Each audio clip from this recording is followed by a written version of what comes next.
ሀገራችን በአንጻራዊ የተረጋጋ ሰላም እንዳለ ነው። በዚህ በተረጋጋ የሰላም ኢንቫይሮንመንት ደግሞ የበለጠ ማደግ እንደሚቻል ነው። ምክንያቱም ከዚህ በፊት የነበሩትን የዘጠኝ ወር አፈጻጸም በሁሉም ፓራሜትሮች ቢታዩ ከፍተኛ እድገት የታየባቸው ናቸው።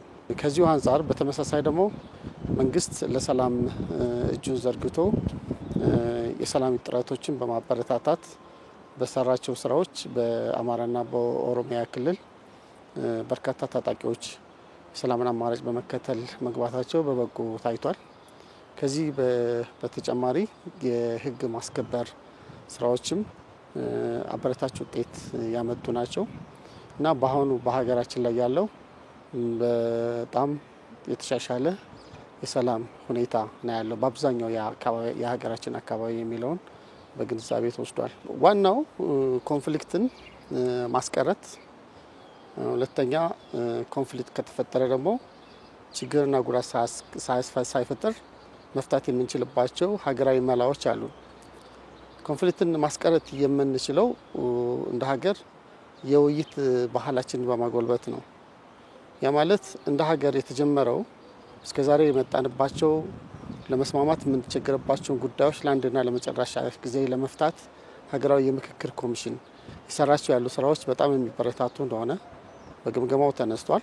ይህን ሁሉም የህብረተሰብ ክፍል ደግፎት እስከዛሬ ድረስ የተሸከምናቸውን የመጡትን ጉዳዮቻችን የምንፈታበት ነው የሚሆነው።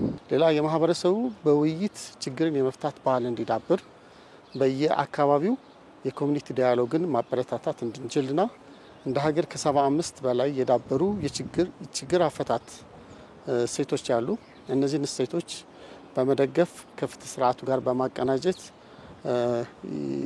አይነተኛ የችግር መፍቻ ኢንስትሩመንት እንዲሆኑና የሰላም ጥረቶቻችን እንዲያግዙ መሰራት እንዳለበት፣ በተጨማሪም የችግርን ኮንፍሊክት ከተፈጠረ በኋላ የሚያደርሰው ሰብአዊና ቁሳዊ ጉዳት ከፍተኛ በመሆኑ እንደ ማህበረሰብ እንደ መንግስት ኮንፍሊክትን ማስቀረት ላይ ለኮንፍሊክት ምክንያት የሚሆኑትን ጉዳዮች በማጥናትና ወቅቱን የጠበቀ ምላሽ በመስጠት ወደ ኮንፍሊክት ሳይሆን ያለንን አቅም ወደ ልማት የምናዞርበትን እድል እያሰፋ መሄድ እንዳለብን በአጽንኦት ተገልጿል።